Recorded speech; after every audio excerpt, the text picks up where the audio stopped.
शुरुआत स्वप्रकाश जी आप ही से करेंगे। कोर्ट की चिंता कितनी वाजिब लग रही है? बहुत वाजिब है क्योंकि हिमालय जो है वो 1/4 पॉपुलेशन जो वर्ल्ड की है हम्म। उसको जल प्रदान करता है। हम्म। पर आज तक हिमालय के लिए कोई मुहिम नहीं बनी है। हम्म। लास्ट मूवमेंट जो हिमालय में हुआ था वो चिपको आंदोलन हुआ था 1980s में। बट उसके बाद आज तक कोई मुहिम हिमालय के लिए बनी नहीं। गंगा आह्वान के लिए, गंगा जी के लिए योजना बनी, पर हिमालय के लिए कोई मुहिम नहीं बनी। हम्म। और इसीलिए ये जो ये जो सुप्रीम कोर्ट का जो ऑर्डर है और जो आप लोग इस पे जो मुद्दे पे जो प्रकाश डाल रहे हैं वो बहुत जरूरी है। हम्म। हम लोगों ने आर्ट ऑफ लिविंग फाउंडेशन ने हिमालय उन्नति मिशन की स्थापना की, जिसमें हमारा लक्ष्य यही था कि जो जो अच्छे लोग काम कर रहे हैं हिमालय के लिए वो लोग सब एक साथ जुड़ें, हम्म। एक साथ मिलके काम करें। जी जी। तो संगे शक्ति कलयुगे कहा गया है भगवत गीता में, और उसी पे हम लोग अगर हम साथ मिलके इस पे काम बिल्कुल। करेंगे तो बहुत संभव सुप्रीम है। कोर्ट ने भी इसी और कहा है कि 140 सबको मिलकर संस्थाएं। काम करना होगा। मैं लौटूंगी आपके पास, चंदन सिंह जी आपके पास आती हूँ। क्या वाकई कोर्ट का ये कहना है कि अगर अभी स्थिति को संभाला नहीं गया तो हिमाचल देश के नक्शे से गायब हो सकता है? कितनी गहरी चिंता है ये? देखिए, ये कोर्ट की बड़ी चिंता है और ये हम सब से है। और जिस प्रकार से हिमालयी क्षेत्रों में, हिमाचल में लगातार आपदाएं आ रही हैं और अब हम्म। उत्तराखंड की भी बारी आने लगी है। अभी आप लोगों ने देखा होगा कि आज ही धराली उत्तरकाशी में जो है बहुत बड़ी एक हम्म। बादल फटा है, बहुत हम्म। बड़ी आपदा आई है, वहां का पूरा बाजार जो है उससे प्रभावित हुआ है।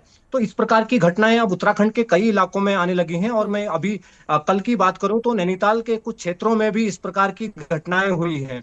तो लगातार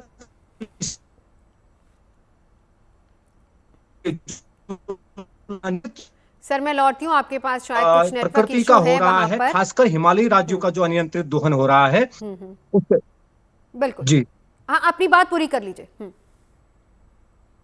आ, जिस प्रकार से लगातार हिमालयी राज्यों पर अनियंत्रित जो दोहन हो रहा है, हम्म। चाहे वो सड़कों सड़कों का विकास हो, चाहे वो हाइड्रो प्रोजेक्ट हो, या चाहे टनल का काम हो, उत्तराखंड हो या हिमाचल हो, इन राज्यों में इस प्रकार के कार्यों पर कहीं ना कहीं सरकार ने अपनी नीतियां बनानी चाहिए और हिमालय के लिए सोचना चाहिए कि किस प्रकार से हम प्रकृति के साथ जुड़कर, नेचर के साथ जुड़ के हम इन सब चीजों को कैसे जो है लोगों को इन सब चीजों से जोड़ सकते हैं। इस पर कार्य करने की हम्म। आवश्यकता है, क्योंकि पिछले कई वर्षों से हम लोग देख रहे हैं लगातार आप ही के साथ जो है जीएनटी के साथ पिछले वर्ष भी जो है हमने इस मुद्दे पर बात की थी, हिमालयी राज्यों के मुद्दों पर बात की थी। और उस वक्त भी जो है आपदाएं थी 2022-23, 21-22-23 में नैनीताल क्षेत्र में भी जो है बहुत सारी आपदाएं आई थी। और हमारे जो चार धाम यात्रा है, पर्यटन बिल्कुल। का क्षेत्र है, उसमें भी लगातार जो है आपदाएं हम्म। आ रही हैं। तो बिल्कुल, कहीं ना मैं कहीं ये लौटती हूँ सब आपके पास। सही हम कहा आपने, हिमालय जी क्षेत्र जो है पूरी तरह से प्रभावित हो रहा है। कारण बहुत सारे हो सकते हैं, लेकिन कोर्ट की जो चिंता है, प्रोफेसर दुबे आपके पास आते हुए, कोर्ट की चिंता जो है वो वाजिब भी है।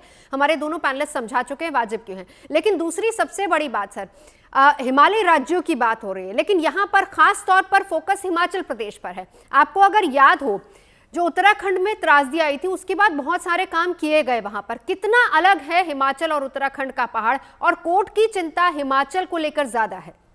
प्रोफेसर दुबे। देखिए, हिमाचल प्रदेश जो है अपने आप में, और उत्तराखंड में जो, और उत्तर प्रदेश में और उत्तराखंड में स्पेशली जो प्रॉब्लम्स है हम्म। वो बहुत मिलती जुलती प्रॉब्लम्स हैं।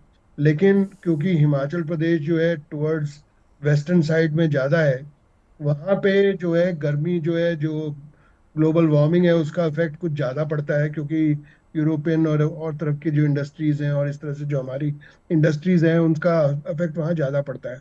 जनरली जो रेनफॉल और जो क्लाउड बर्स्ट है वो, उसके लिए पूरे, अगर हिमालय में देखे जाएं तो करीब 12 से 13 स्पॉट्स हैं जिसको हम ओरोग्राफी बोलते हैं, रेनफॉल, ओरोग्राफिक रेनफॉल बोलते हैं। इसका मतलब ये है कि ऐसी लैंडस्केप है कि जहाँ पे आके रेनफॉल हमेशा ज़्यादा होती है, जैसे केदारनाथ हो गया, पिथौरागढ़ हो गया, उत्तरकाशी हो गया, हिमाचल में भी क्या कहते हैं जो मंडी एरिया हो गया। इन एरियाज में पानी हमेशा, बारिश बहुत ज़्यादा होती है, और स्पेशली ग्लोबल वार्मिंग और क्लाइमेट चेंज से अभी जो है रेनफॉल बढ़ गया है। 11% रेनफॉल इस बारी जो है 2 महीने के अंदर ज्यादा हुआ है। और जब सडन रेनफॉल होता है तो उसको हम क्लाउड बर्स्ट बोलते हैं, जो कि अगर मान लीजिए 115 मिलीमीटर से ऊपर 2 से 3 घंटे के अंदर बारिश हो जाए, या पूरे दिन के अंदर 200 मिलीमीटर के करीब बारिश हो जाए, तो या उसके आसपास बारिश हो जाए, तो उसको हम क्लाउड बर्स्ट मानते हैं।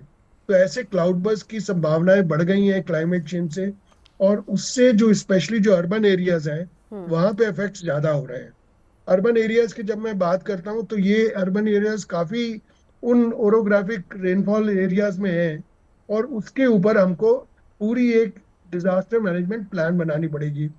या तो हमें उस एरिया से लोगों को हटा के और अब डेवलपमेंट नहीं करना पड़ेगा और दूसरी जी। जगह खोजनी पड़ेगी जहाँ डेवलपमेंट कर सकते हैं, या फिर हम लोगों को कोई इस तरह की उसकी जो बिल्डिंग्स हैं और वहां पे जो स्पेशली जो नाले हैं नालियां हैं उन सब का और बिल्कुल। रोड जो बना रही है उनका पूरा इंजीनियरिंग प्लान वे में होनी चाहिए, और एनवायरमेंटली कंसिस्टेंट और सब बिल्कुल सस्टेनेबल जो है जोन्स बनने चाहिए। ठीक है।